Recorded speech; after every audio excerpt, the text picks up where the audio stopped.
Soyez les bienvenus dans le journal de l'Afrique sur France 24. À la une, Robert Mugabe placé en résidence surveillée. Des militaires ont pris le contrôle de la capitale Harare, mais nie avoir fomenté un coup d'État. Les réactions sont nombreuses. L'Union européenne et les Nations unies ont appelé à éviter les violences. On verra aussi la réaction de l'Union africaine. Et on partira à Harare retrouver notre correspondante. Nous sommes à quelques heures de la reprise des manifestations au Togo, des manifestations à l'appel de l'opposition. Mardi, une délégation ghanéenne était à Lomé pour tenter d'établir un dialogue entre opposition et pouvoir. Nathaniel Olympio est président du Parti des Togolais et notre invité ce soir.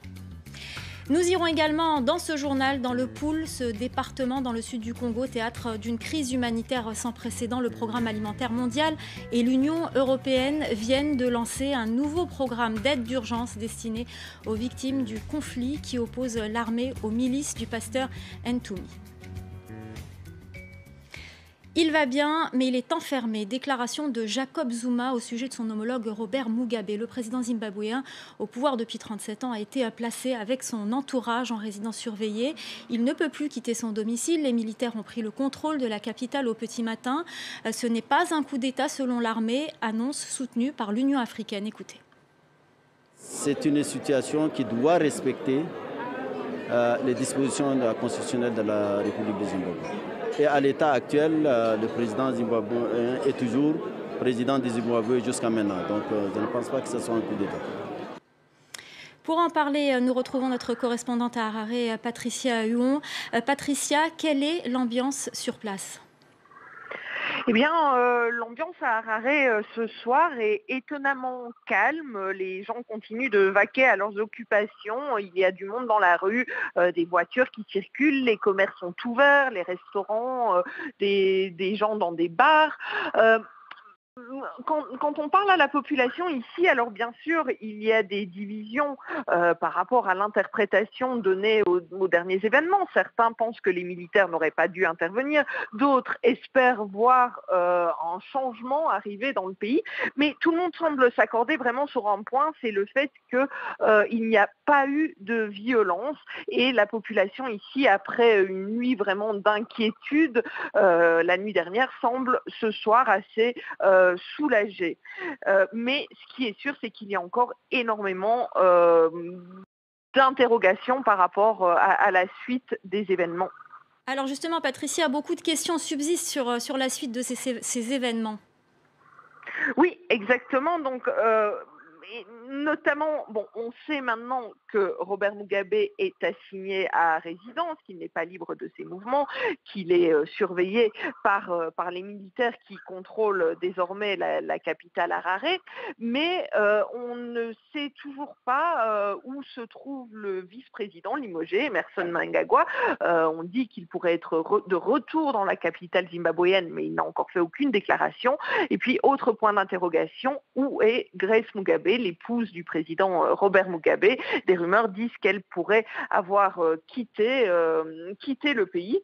Et puis, une autre question, c'est Robert Mugabe va-t-il être forcé de quitter le pouvoir, ou est-ce que les militaires qui le surveillent actuellement pourraient lui permettre de rester chef de l'État tout en étant eux-mêmes aux commandes? Il est évidemment très difficile en ce moment d'émettre des hypothèses et il faudra très certainement attendre une déclaration du chef de l'État, du président Robert Mugabe lui-même, peut-être dans les prochaines heures ou les prochains jours. Merci beaucoup Patricia Huon, notre correspondante à Harare. C'est demain jeudi que les Togolais sont appelés à reprendre le chemin de la rue à l'appel de l'opposition. Un mouvement qui devrait durer 3 jours. Hier, une délégation ghanéenne était à Lomé pour tenter d'établir un dialogue avec l'opposition. Une opposition qui est représentée ce soir sur ce plateau par vous, Nathaniel Olympio. Merci d'être avec nous. Alors hier, à votre place était installé le ministre de la Communication, M. Guy Lorenzo, et il s'est dit optimiste par rapport à ce dialogue. Est-ce que vous partagez son optimisme ? Je pense que les téléspectateurs doivent comprendre que le Togo est un pays qui est dirigé par la même famille depuis 50 ans et se passe le pouvoir de père en fils. Et depuis août, le peuple togolais est dans la rue pour demander un changement à la tête de l'État. Il y a eu beaucoup de violence et aujourd'hui, il y a une amorce de discussion. Mais cela ne veut pas dire que les solutions sont toutes trouvées. ce sont les prémices. Et l'opposition est engagée dans cette démarche, veut discuter autour de sa plateforme revendicative, d'un côté. De l'autre côté, nous avons un chef d'État qui ne s'est pas encore exprimé. Nous ne savons même pas encore s'il a intégré la notion de devoir quitter le pouvoir un jour. Ce sont deux choses que nous devons concilier pour trouver une solution qui n'humilie personne, mais qui donne satisfaction au peuple togolais.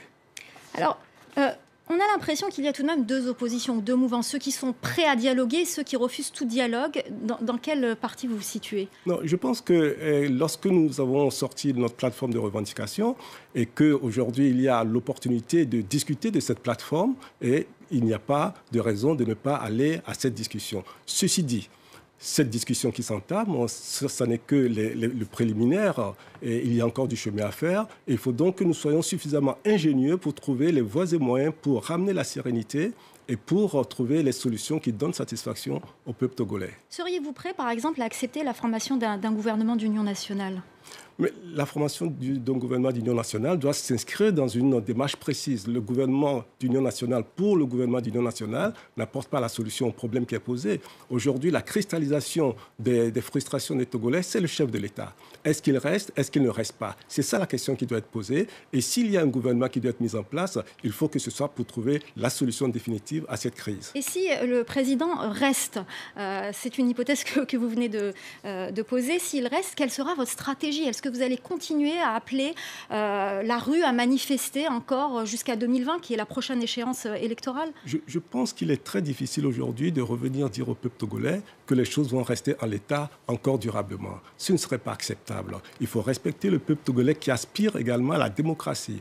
Et je pense que nous devons rentrer dans une phase de transition pour que des élections propres permettent de définir et de choisir le chef de l'État, le président de la République qu'il faut pour le Togo, dans un cadre véritablement démocratique. Alors, autre question qu'on peut se poser, c'est cette accusation qu'on vous fait, le procès qu'on fait à l'opposition. Si Faure Gnassingbé quitte le pouvoir, ce sera le chaos. Qu'avez-vous à répondre à ça? Je pense que c'est brandir la peur pour que rien ne change.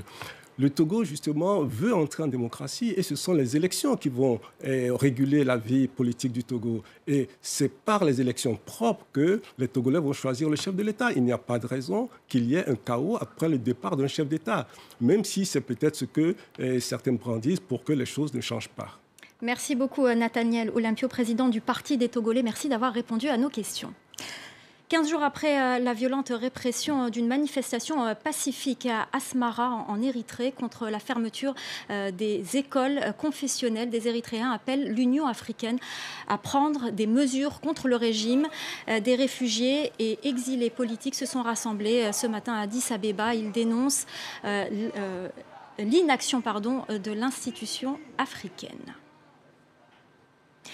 Au Congo, le Programme alimentaire mondial et l'Union européenne viennent de lancer un nouveau programme d'aide d'urgence destiné aux victimes des violences dans le Poul. Ce département situé dans le sud du pays est le théâtre d'une crise humanitaire sans précédent. Au moins 138 000 personnes ont été déplacées depuis le début du conflit en juillet 2016 qui oppose l'armée aux milices du pasteur Ntoumi. À Kinkala, le chef-lieu du département, de nombreux déplacés font face à des conditions très difficiles. Manque d'accès à la nourriture ou encore aux soins médicaux de base. Le récit de Clément Bonnereau avec nos équipes sur place. Dans ce camp, des centaines de familles qui ont fui les violences dans la région du Poul au Congo. Cécile Toba vit ici avec ses enfants. Elle dit avoir à peine de quoi les nourrir. Ici à Kinkala, on souffre.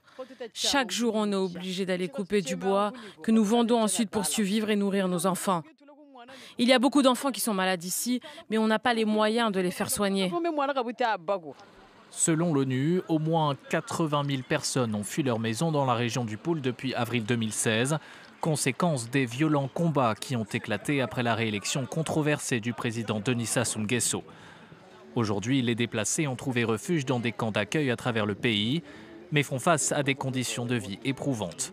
Faute de nourriture, environ 1 enfant sur 5 souffre de malnutrition, une situation critique que dénonce aujourd'hui le Programme alimentaire mondial. Les déplacés sont dans une situation difficile. Il manque de tout, il manque des vivres, il manque des abris. Et nous, en tant que Programme alimentaire mondial, on essaie de mobiliser les ressources pour apporter une assistance alimentaire d'urgence à ces déplacés-là. Les fonds récoltés par le Programme alimentaire mondial permettront d'assister plus de 40 000 déplacés pendant un mois. Mais l'ONU continue d'appeler à la mobilisation. La situation humanitaire devrait rester très précaire en 2018. La MINUSCA ne quittera pas la Centrafrique. Son mandat a été renouvelé et elle a été renforcée. Le Conseil de sécurité de l'ONU a approuvé à l'unanimité mercredi l'envoi de 900 soldats supplémentaires en République centrafricaine. Ce renforcement a été réclamé par le secrétaire général de l'ONU, Antonio Guterres. Il a été décidé avec le soutien des États-Unis qui souhaitaient pourtant une réduction des coûts des opérations de maintien de la paix dans le monde. Et nous serons tout à l'heure en direct de New York avec notre correspondant pour parler de ce sujet. Édouard Philippe en visite au Maroc. Le Premier ministre français est accompagné par une dizaine de ministres et dans son agenda, il a prévu de se rendre à l'antenne de l'ESSEC à Salé, près de Rabat. L'école de commerce fait partie de la demi-douzaine de grandes écoles françaises déjà implantées dans le royaume chérifien. Reportage dans l'une de ces écoles. Dans ce quartier résidentiel de Casablanca, cette école d'ingénieurs fait partie de la demi-douzaine d'établissements français installés au Maroc.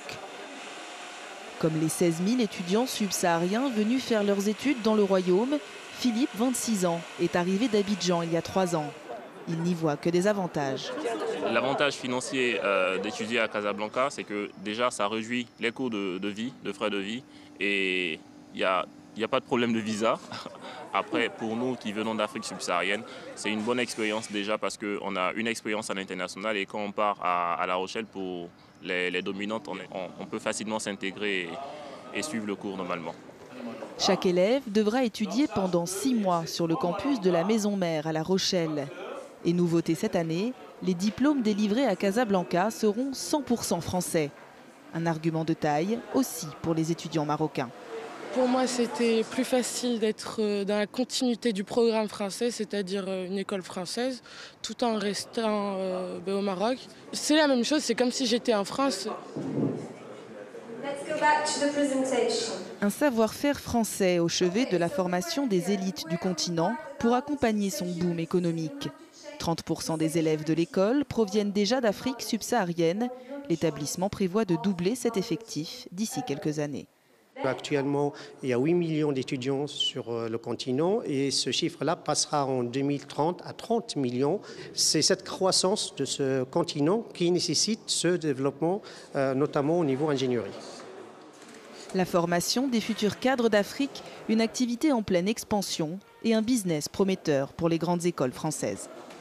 Voilà, c'est la fin du journal de l'Afrique. Tout de suite, Paris Direct avec Ashren Terdian.